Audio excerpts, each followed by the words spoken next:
chasing Heisman glory. These 2026 NFL draft prospects have the talent to claim college football's top prize with dominant seasons.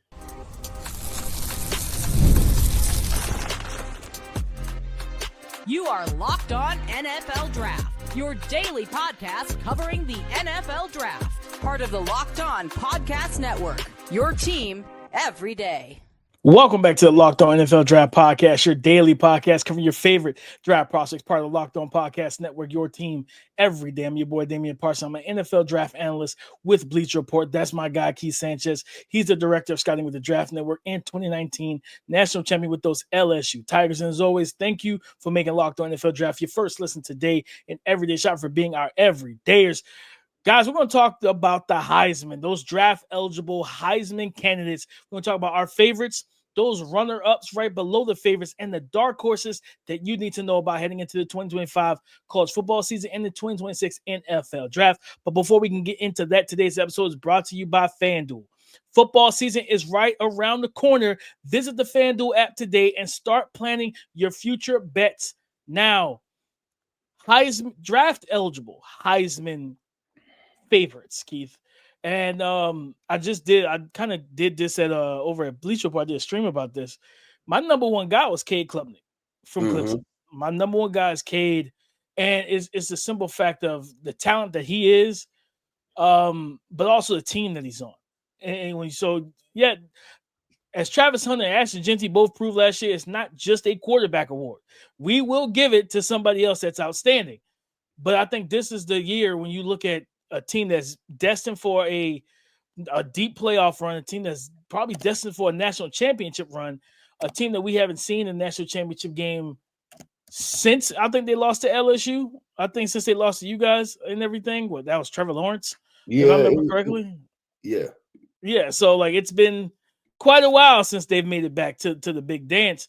And I think the way tend to have that effect on people. You know what I'm saying? After we get after them, they're not quite the same, baby. The real Death Valley, those real Tigers. We're about to see how that plays out on August 30th. But I think, man, with Cade, and it just is so effective. We saw a big jump in his game last year. And it's like, okay, if this is what to expect, that you actually are putting in the work, you're growing, you're developing year to year, expecting another big jump for him this year, and the weapons you have. It's because I felt like last year, especially with this offense for Clemson, they were trying to work Adam Randall, the big receiver, as like the big X, stuff. They were trying to get him going. Eventually, they said, forget all of that. Let's go ahead and get the two freshmen on the field, TJ Moore, Bryant Westcott, to flank Antonio Williams and everything like that. And that's going to be his big three wide receivers this year. Those three young men, Antonio Williams, 2026 NFL draft, draft prospect, with the two true sophomores who are electric, athletic, ball skills, route running. These young men can ball. 4- and 5-star recruits. Shout out to Dabo. It's been a long time since they've had really good wide receivers. For a while, it felt like they had nobody at receiver.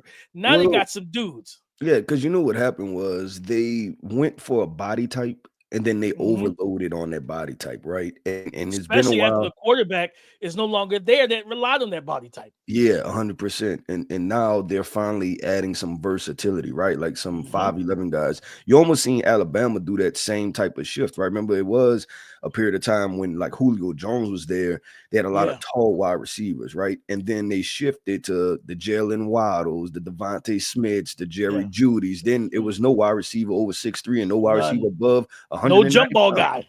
There's nobody go get it. Yeah, nobody to go get it. I'm gonna do this, DP, because if everybody don't know, DP is from the Carolinas, right? So there's no I feel like he went a little homer, right? With Cade, Clubnik, and Clemson and stuff like that. So you know what I'm gonna do? I'm gonna hold it down for the boot, man. I'm going with Garrett Nussmeier for my Heisman favorite, and that's just gonna lead up into this matchup, right? This matchup of LSU versus Clemson. I'm gonna go Garrett Nussmeier, and here's why. He is going to have every opportunity to throw the ball all over the field. I think he's going to put up tremendous numbers. He should be in position to put up tremendous numbers. They're going to have big-time moments, right? We know every year they play Alabama. I think Florida's on his schedule. They have Oklahoma again. I think it's at Oklahoma.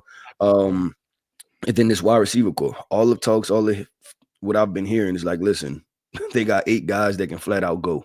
And so this wide receiver coach should be a track team. That's what I'm hearing. So I think they're going to throw the football over the field. And then sometimes when you have those wide receivers and you're talking about completion percentages and things like that, we all know this. The bubble screens, quick screens, tunnel screens, those things drive up your completion percentage. Mm-hmm. And then also, if those guys are as fast as they say they are, you get 40, 50-yard chunk plays out of that. So I think that's one of the guys, Garrett Nussmeier, I'm going to go with as far as a favorite. I think he should be in prime position to take the Heisman. For sure. I think when you think about just the schedule, plenty of moments to create that Heisman moment. We always talk about that too. You need the moments.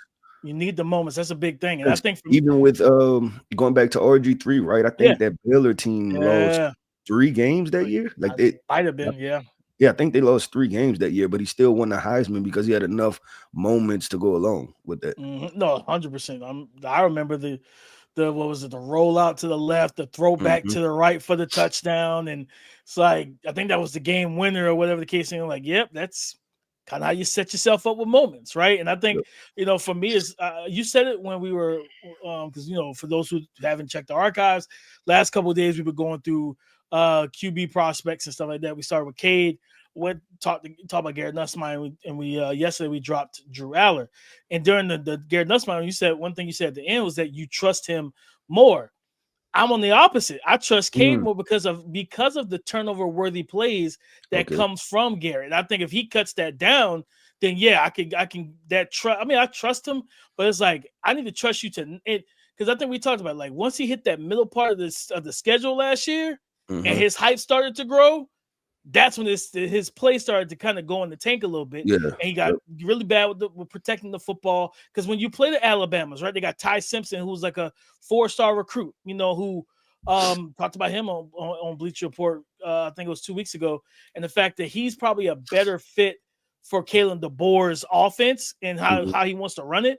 And it's like, okay, well, if Bama is playing good ball when you see them, and that game goes down to the fourth quarter, you got to make the throw that puts your team over the hump, not the throw that puts the other team, inside your 30 and turn the ball over. So he's got to do a better job with those turnovers. And going on the road to Oklahoma, that's going to be a loud, raucous environment. Can you handle that situation, protect the ball, make the right plays, check in and out of plays? Like, you know what? They're too high. Let's run it. You know what I mean? Like, I don't have to throw it every single time.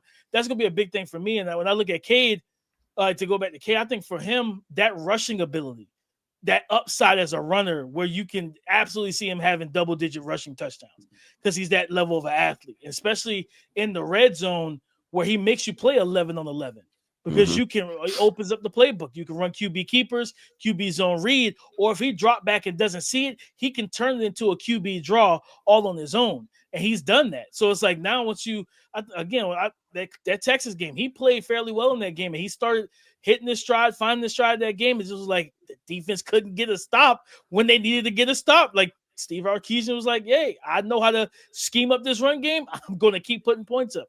And they were able to do that. And I think that's going to be a big thing for me when I look at Cade is this year, of course, we know what you can do as a runner. Now let's take it to the next step as a passer. And you got all the weapons in the world to be able to do that now. A veteran offensive line, coaching staff is the same for you. Defensively, you made a change, but you still got Garrett Riley there. I think that's what's the Riley, the USC coach? I'm blanking. Lincoln Riley. I think it's his younger brother. I think Garrett Riley is. So they run the same offense, the air raid, but they are like Clemson's willing to run the ball more than Lincoln's been willing to do it throughout his career. So now it's all about these two young men who have all the talent around them in the world and the talent to be absolute game changers. In the ACC, the competition I think that they're really going to have is going to be Duke. I think that's going to be the one with the transfers they have coming in, stuff like that. That's a team that's going to play tough and physical with them.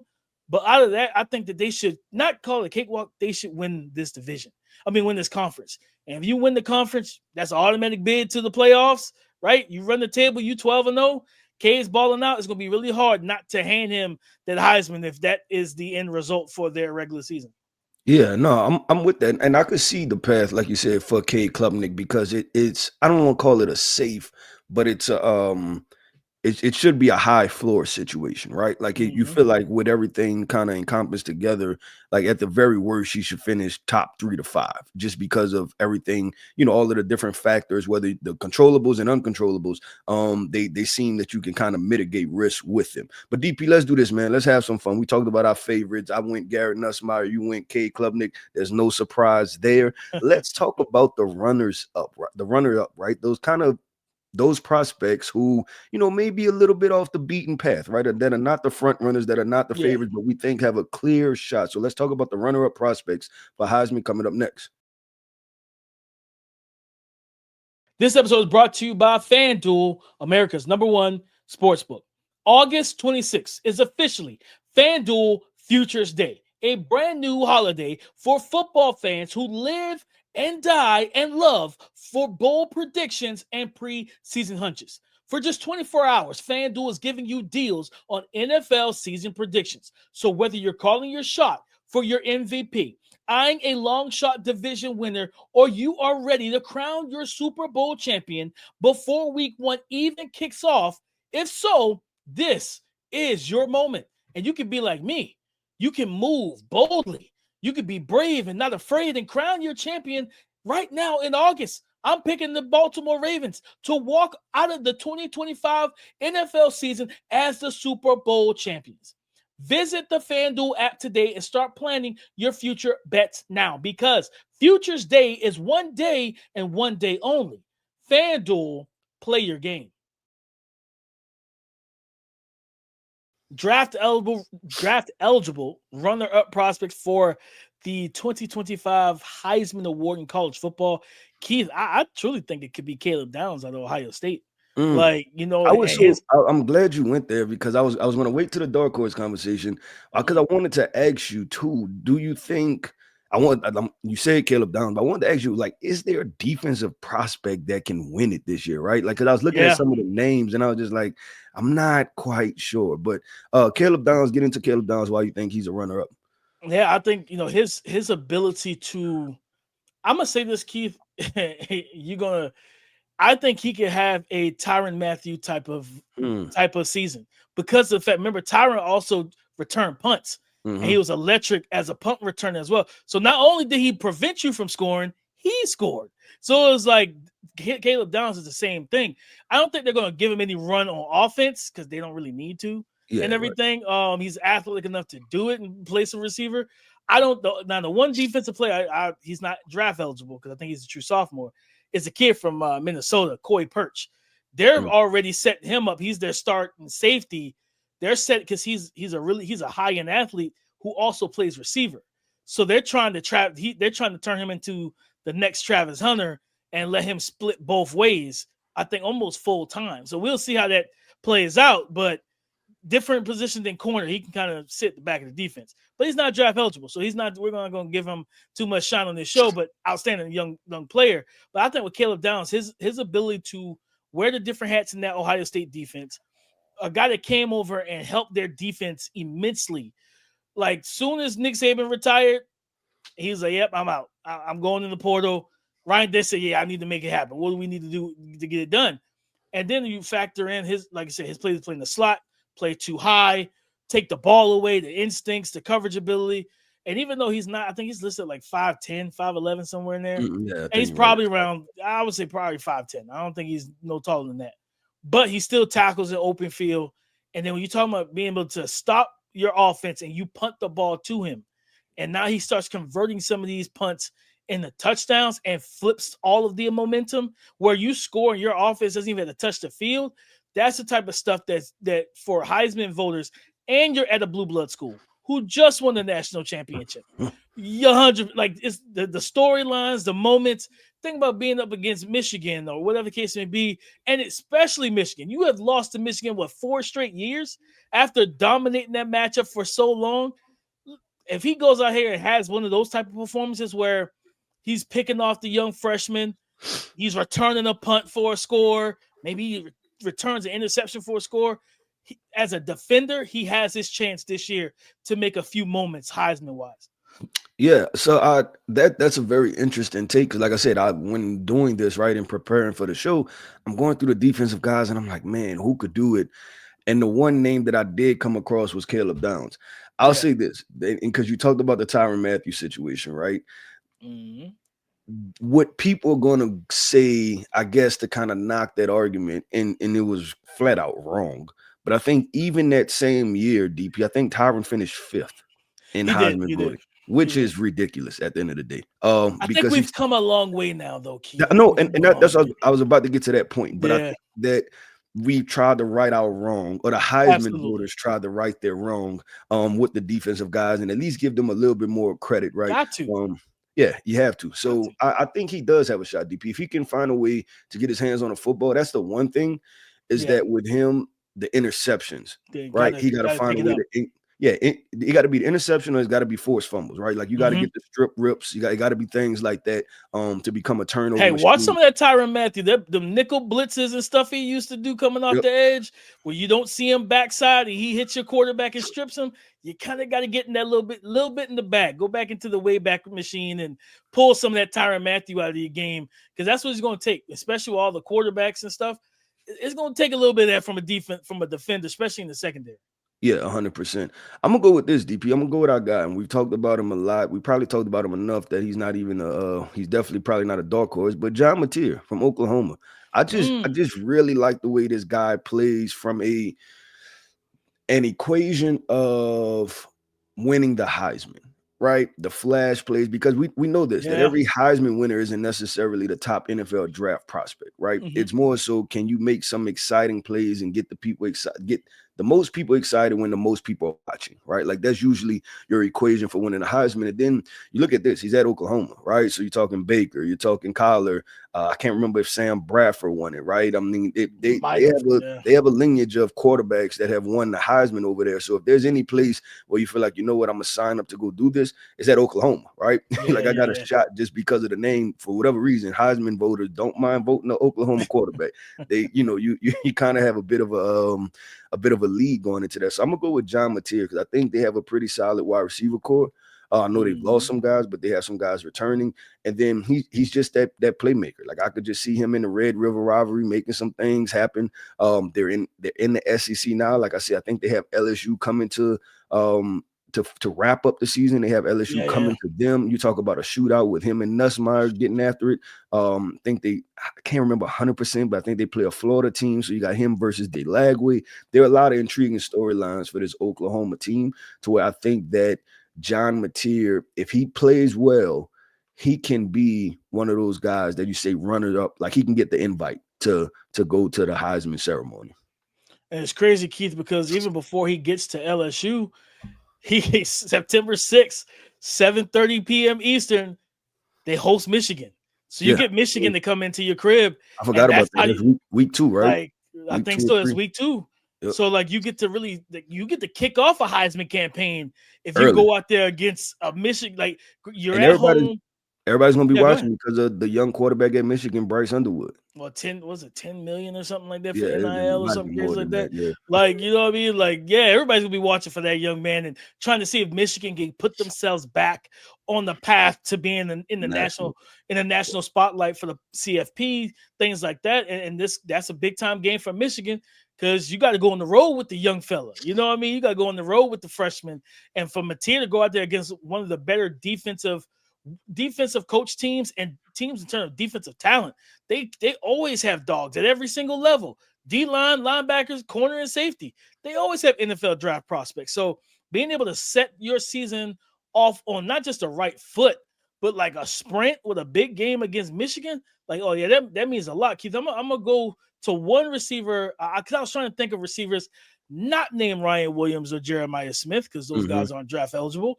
And I just go back to Jordan Tyson. I was like, being the top receiver right now on a lot of people's boards, you have your quarterbacks returning, that chemistry is there. Like you're reigning Big 12 champions. Now you're the hunted. So you guys see how you guys handle being the hunted now. But every opportunity for you to go out here and just absolutely blow the doors off from a production standpoint. No Cam Scadaboo, right? They might lean on you even more than they did last year. Mm-hmm. And I hope they do. I think they're still going to be able to run the ball because I believe they still have talented running backs. But I think he is their best offensive player. So you have to feed him the rock. I think if there's any receiver that's going to have the opportunity, and not just the numbers, but the opportunity to be in the Big 12 championship game, to be in those championship moments and opportunities, to me, I think it's going to be Jordan Tyson.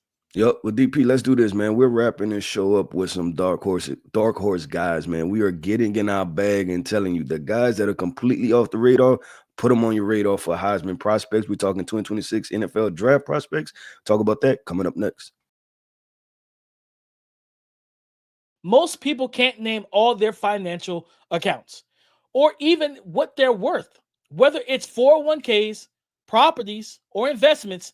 And when you don't have the full picture, you can end up leaving a lot of money on the table. That's why there is Monarch Money.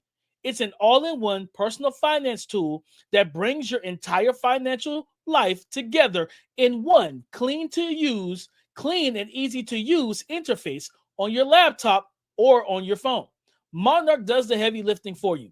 You can link all your accounts in minutes, see clear data visuals, get smart categorization of your spending, and finally feel in control of your money without ever touching a measly spreadsheet that is so hard to even do unless you're just a spreadsheet wizard. Don't let financial opportunities slip through the cracks. Use the code LOCKEDONNFL at monarchmoney.com in your browser for half off your first year. That's 50% off your first year at monarchmoney.com, only if you use the code LOCKEDONNFL. Thank you for making Locked On NFL Draft your first listen today and every day. Shout out for being our everydayers. Keith, I went back and I was like, man, it could be there's one other defender I think that could still make some noise. Our guy Mateo Uiagalelei over at Oregon. And being in the Big Ten, right? You got to deal with. I think they have a game at home, I believe. Is either at home or on the road against Indiana with Fernando Mendoza coming in. I believe they play either Michigan, Ohio State this year. I gotta pull up their schedule real quick. But for him, like, because I don't think he's a senior either. I think he's like a true junior. Yeah, so like they don't have to, he doesn't have to declare, but he's draft eligible. So yeah, they got Penn State, right? Like, so they got Penn State, Oklahoma State, Indiana. Of course, they got to play Iowa. They also play USC, and they have Washington. So they don't have an easy road to the CFP or the Big Ten championship game. All those teams can make plays, and they have a lot of talent. I think with Mateo, man, his ability to get to the quarterback off the edge, where like when we talk about Ruben Bain and Keldrick Falk, it was like, are you a tweener? Like, wait. When I look at Mateo, I was like, yeah, Mateo's the defensive end who can stand up and rush. And it's like he's fluid enough, he's flexible enough, and he's athletic enough to do so. So I think as a dark horse, you're talking about dark horse defensively, I think it's Mateo Uiagalelei. I think that he could end up having one of those seasons, especially as long as their offense is able to score points. You can see 12, 13, 14 sacks if he takes that next step in his development. Yeah, I don't mind that pull because Oregon also is going to need, with just so much turnover, and we say this for the NFL, right? But almost like a face of their franchise. Yeah. And that's what they'll be looking for, right? Some guys that are fit, because like the quarterback new, running back new, wide receivers are mostly new, right? Like, so it's like who are the staple guys over there? And Mateo Uiagalelei should be one of the most talked about prospects, and just one of the most talked about players for Oregon. DP, I'm gonna do this, man. And this is a dark horse, not because of the guy's talent, but because of his situation. I'm going with Penn State running back Nick Singleton. I think he's talented enough to be in the runner-up conversation. Yeah. He's at Penn State. They run the football a lot. But the issue is they split the carries, right? Him and Katron Allen, if you look at their career, and they've been paired together since they were freshmen. If you look at their career rushing attempts and yards, it's almost identical. Like per attempt and yards per carry. It's crazy. But I think that at some point Penn State is going to have to lean with the most talented thing, because they're going to need to score points. You talking about getting into the Big Ten championship game and the playoff run. And we've seen what a playoff run can do for running backs when you look at Quinshon Judkins and Trevion Henderson. I think DP without those playoff runs, I don't think Travion Henderson or Quinshon Judkins goes nearly as high, right, in the NFL draft, because they were able to build momentum in big time moments while everybody was watching. I think the same could be for Nick Singleton, that dark horse. And I know this is after, right, they vote for the Heisman, I believe, but I'm just saying, like, the momentum part of it. I think that he can build this going into the playoffs, just, giving him kind of like the hot hand and, like, give him more carries, because, like I said, they're gonna have to score points. So I'm gonna go with Nick Singleton. And I think he has the talent to do it. He can make enough flash plays. He's involved in the passing game. I want to see them split him out as a wide receiver. So he's a guy that's really off the beaten path. No, I like that. And I thought about Drew Allen. I was like, could one of the running backs get it? You know what I mean? Like, could they feed? Will they feed one guy enough to give him the numbers to be able to just? Because I mean, for me, it's great. While you look at what I have on BR with Singleton and Allen, I got K-Tron like late third, maybe early fourth. Yeah, I gave him a 4 or 5, and then I gave Nick a high to middle second round grade. Like he's. I gave him the same thing. I gave Nick a high 2, and I was like, now we start working on some of the like vision, and they're just kind of letting the game slow down for him a little more. Like you can absolutely see him taking a massive step forward. But like, I think this is going to be a very fun race to watch overall. And I thought I think you look at Ty Simpson, the quarterback at Alabama. With him sitting and waiting his turn, and now it's his time. Like I believe he is draft eligible too. So like this is a young man that can absolutely. He's a junior. Like he's a junior, so he can go out there and like I think he fits this Kalen DeBoer offense very well in terms of throwing in structure, accuracy, like just playing on time, similar to how Michael Penix played, stuff like that. Where with Milroe, it was more trying to mesh Milroe's skill set and what he's comfortable with Kalen DeBoer. I think Simpson actually fits Kalen DeBoer a little bit better than Milroe did, even though Milroe's a better player and better like high upside player. Simpson's probably more. I mean, Simpson's athletic too, but he's not Milroe. You know what I mean? You don't have to worry about him going 60 against Georgia. Like you might throw 60 yards down the field. He's not running 60. Maybe after somebody scores a touchdown, he gets to celebrate. But I think he's got a chance, man, with Jeremy Bernard, who I really like. I think that's a very underrated, slept-on receiver in this draft class. Ryan Williams, we know what he is at 8. What he did at 17, man, if he gives us an encore, like not even an encore, because he didn't have a full like 1,000 yards. I don't think as a receiver. If he starts hot and stays hot, like they both might end up being in. What was it the year that Smitty won? It was him and Mac. I think Mac Jones were both up for the reward. Yeah, he won it because he had the historic season. So it's a lot. It's a lot of dark horses, man. I'm gonna go one more guy. I'm gonna go one more guy. Zachariah Branch being at Georgia. I think that'll be interesting because Georgia offense isn't an offense to where they really spread the field both vertically and horizontally. I think they're going to give him a lot of manufactured touches. And if Georgia returns back to national championship prominence, right, like they're a team in the college football playoffs, and he's kind of the leader of the offense, because we don't know who's going to really tote the rock at running back, right? The quarterback conversation, we don't know if this quarterback is going to be kind of operating as a game manager type situation. So if he can become, talking about Zachariah Branch, kind of the face of that offense as they're making a run right through the season, and they have some big time games. I think they play Texas and they play Alabama, right? In one season, Georgia does. So, and that's not including the SEC championship if they make it there. Right, so, if they make it, then they still have Florida too on their schedule and things like that. So the last one I was going to say was Zachariah Branch. I think he has opportunity, the electricity, the big playmakers making people miss. Like he can be a highlight reel to get people excited. Keep it. I'll throw my last one out there, and it is a quarterback, Darian Mensah, over at Duke. And I think, like I said earlier, when I talked about Clemson, I think Clemson should kind of run through the ACC because of just how talented they are. I do believe in the talent that Duke has. We'll see if they be like, because they do play each other, I think maybe week 7, like middle of the season. And I believe, Duke goes to Death Valley. They go to Clemson. You got to go into the house. I think it's a day game, so you don't have to worry about the nighttime.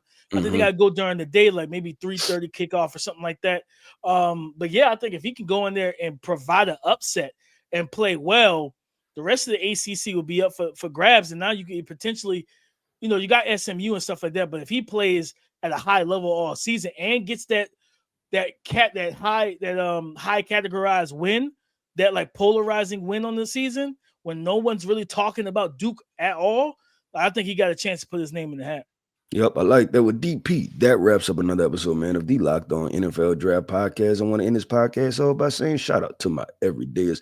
Thank you for tapping in with us each and every single day. I am Keith Sanchez. You can find me on X at The Talent Code. That right there is my guy, my co-host, Mr. Damian Parson. You can find him on X at DP_NFL. And like we like to say, man, y'all come talk to us because we like to talk back.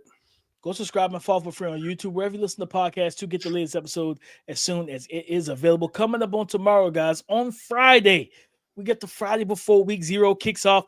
We're going to bring back Make a Statement. What prospects for the 2026 NFL Draft need to make a statement in week 0? We got a couple games on the slate, especially one, I think, in Dublin, Ireland, with Iowa State versus Kansas State. Mm-hmm. There's some prospects to talk about in that game, preferably at quarterback. So we'll talk about all that on tomorrow's show. So come and join the conversation again tomorrow on the Locked On Podcast Network, your team every day.